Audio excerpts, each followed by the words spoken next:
Yo, what's up, guys? Today we're going to be discussing what we learned from Liverpool versus Arsenal yesterday. And I had a couple takeaways from this. Let's discuss the game first, though. So I feel like the setup in which Mikel Arteta went into this game with was one of the main things I do want to talk about. And I feel like a massive telling point of where Mikel Arteta stands. He did make some comments after the game, but I'll go over those in a bit. I mainly want to go over the lineup and discuss some of the players first. So, as you can see, sets up with this midfield three of Rice, Marino, and Zubamendi, which leaves Marino kind of as like the free flowing midfielder. And he's not really a free flowing midfielder. If you watch him, he makes some breaks up and down the pitch every now and then. He can get to those attacking positions, but he's not going to do what Odegaard does. He's not going to do what Eze does. And personally, in my opinion, I think you're playing Liverpool at Anfield. I don't know if they've ever, with Mikel Arteta, I don't know if they've ever won in the Premier League at Anfield. So I think, it's a new season. Everyone knows you're going for the league. Everyone thinks you're favorites. Go for this game. I think there's no reason not to set up in this game and go aggressive right from the jump. And I know one of the things he said in the post was like, it's easy to say that after the win or after the fact that we lost. And I get that. That is true. If they win this game, it's a completely different video that I'm talking about here. And it's a different type of venom that I feel like Mikel Arteta would show if they go out and win this game. But going out and losing this game with this type of midfield, I just think is super negative. And the reasoning for that, if you watch the game, Saliba got hurt, so we got to see Mosquera come in. And this is not the first time Mosquera plays because he played a little bit against Leeds, but obviously they were killing Leeds, so it wasn't like he had much to do in the game. Saliba gets hurt in the 5th minute, comes off, Mosquera comes on, and you could tell from the get go, he's the real deal. Like, bro looks like he knows what he's doing. So instantly throwing him in there, it looks like he has some continuity with his back line. He's only been here for a couple weeks. He looked really, really good. And especially when you're going up against this kind of attack and you can set up in the game with your new center back and he just slots right in. That's beautiful. That's what you want to see. The system's working. But this midfield just wasn't working that game. And having this type of midfield, when you watch it in game, Timber or Calafiori bombs on a lot of the time to kind of open up play. And Zubamendi or Declan Rice, a lot of the time it was Declan Rice yesterday, at least in that first half, dropping in between the center backs. And it was almost a back three with Mosquera, Gabriel, and Declan Rice.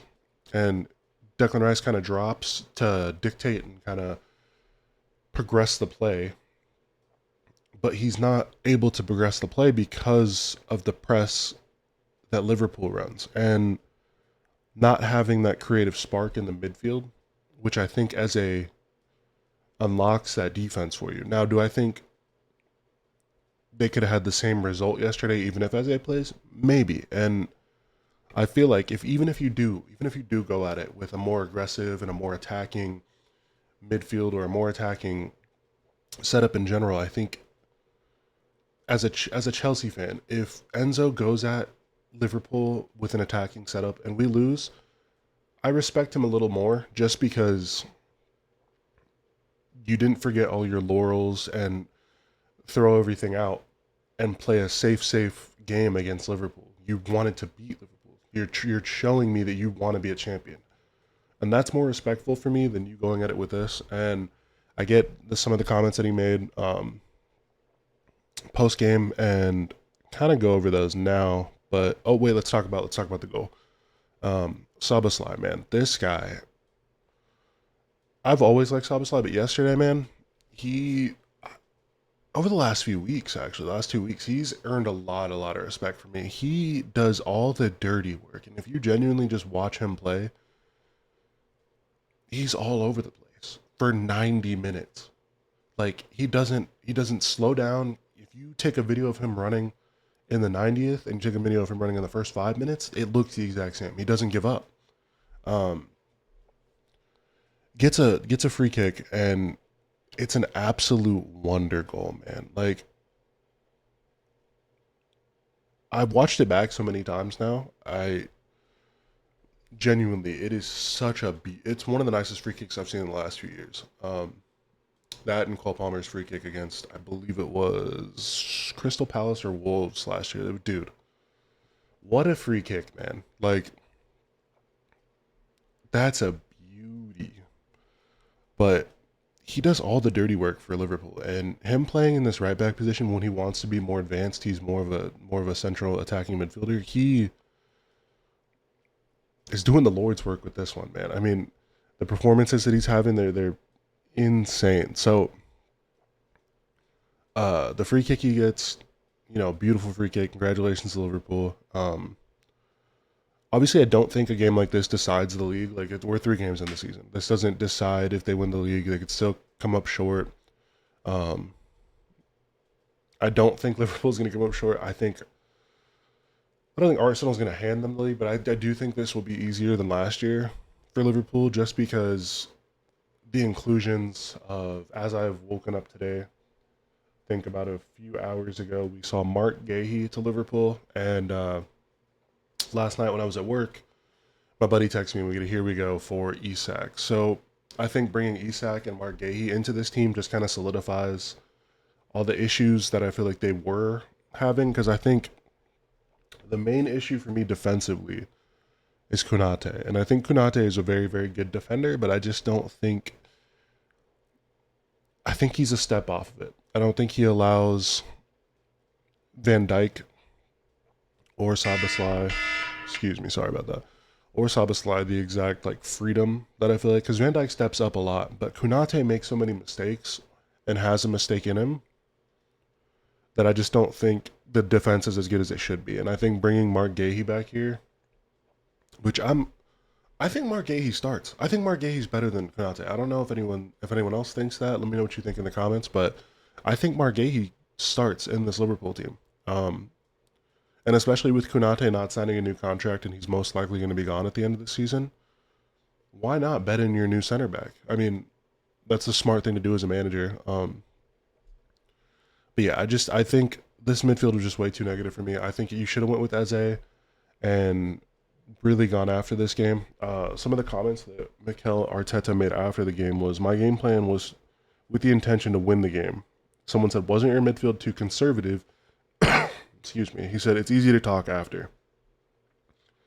And then he made another statement, which was kind of a little bit of a truth and a bit of pettiness to say. He said Liverpool didn't create any situations of danger. Now, I think he is telling some truth in that. The XG and everything from both teams was extremely low. I don't think Arsenal had a single shot on target. So I feel like he's not technically wrong in this game, right?